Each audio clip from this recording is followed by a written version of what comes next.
suppose just as a general overview of what we've been doing, we have got the players together to do some physical work. Whenever we get a break in the competition schedule, it's a good opportunity to do some physical work.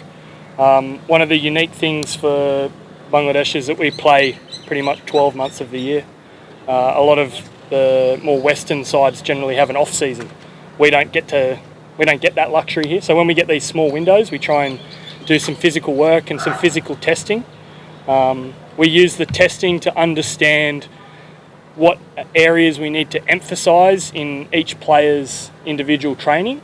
So there's not necessarily passing or failing the fitness tests. It's about understanding the individual player's strengths and weaknesses when it comes to their physical fitness. And then from that allows me to help individualise their programs.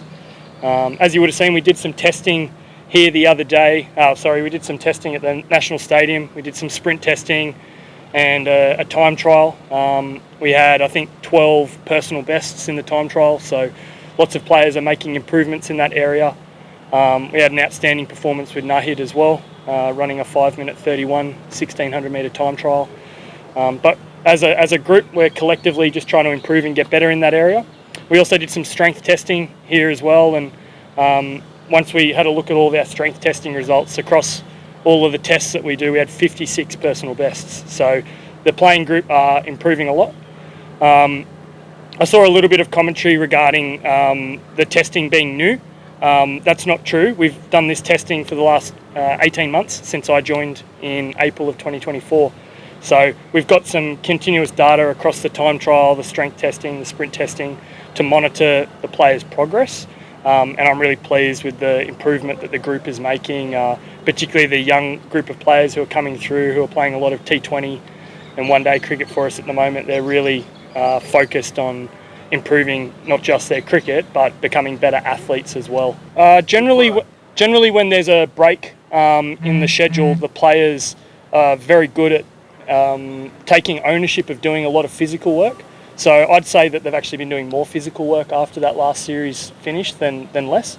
It's normally when we're playing every second day that it's quite hard to do the physical stuff. So as you would have seen in Sri Lanka, we were playing, that's a 6-week series where we're playing probably 70% of the days are match days. So it's an opportunity like we've had over the last 3 or 4 weeks where the players are back at their home base. They're all going to the gym and doing their running sessions and working really hard.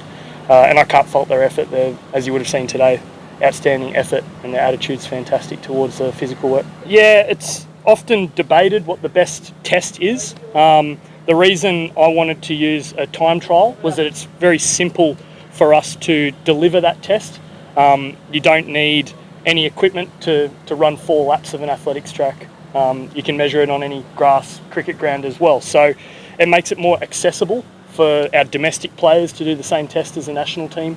And it's also, there's less debate in terms of your results. When you do the yo-yo and the beat tests, sometimes players, they might only just miss, but it's hard to make a call to pull them out and tell them they've finished.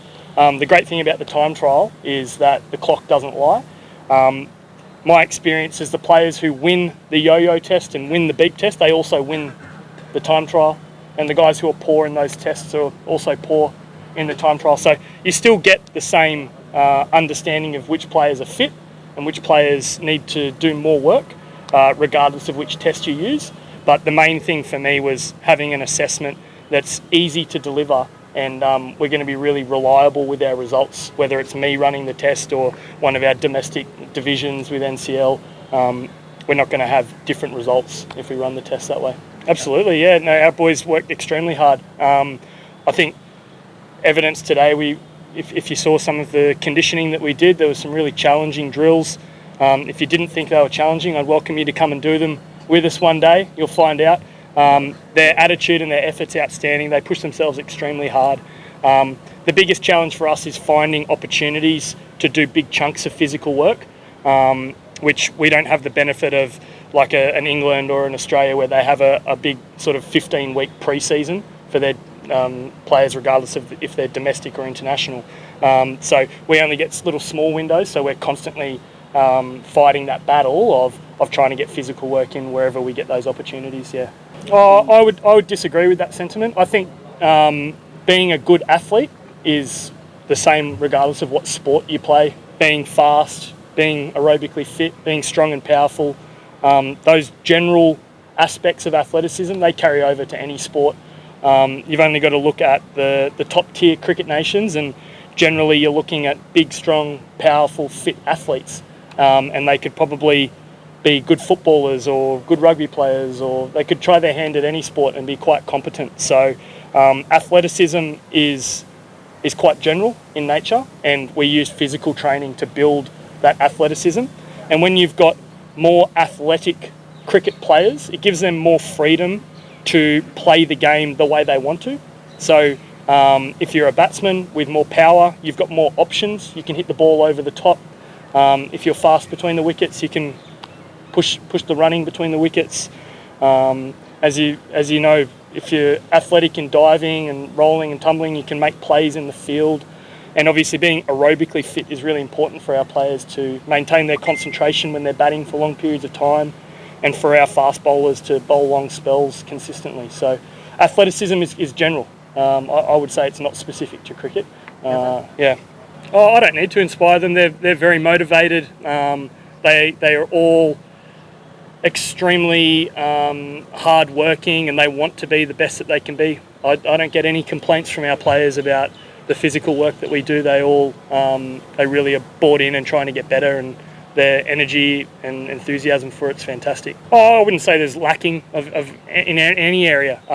Some of our players, for example, some players might not get the best time trial, but what you guys might not see is that they've actually got personal bests in the gym with their strength work, and that might be something that we've been focusing on with that individual player. So it's all about understanding where they're going well and where their work-ons are, and the players, they see their results, they know what they need to work on, and their attitude and effort towards getting better in every area is fantastic. That's a fantastic question. I suppose the big challenge for us at the moment in Bangladesh when it comes to improving our athleticism, at the moment there's probably, I think we've got 3 highly qualified strength and conditioning coaches employed by the Bangladesh Cricket Board.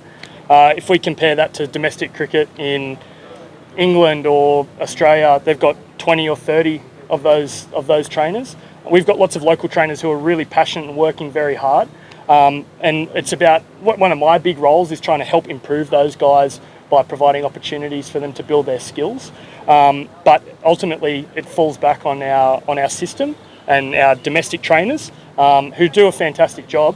But it's about constant improvement, not just for the players, but the system as a whole. And I think we're improving quite a lot in building our system to support our domestic players to make sure they're training hard year round and building their physical fitness as well.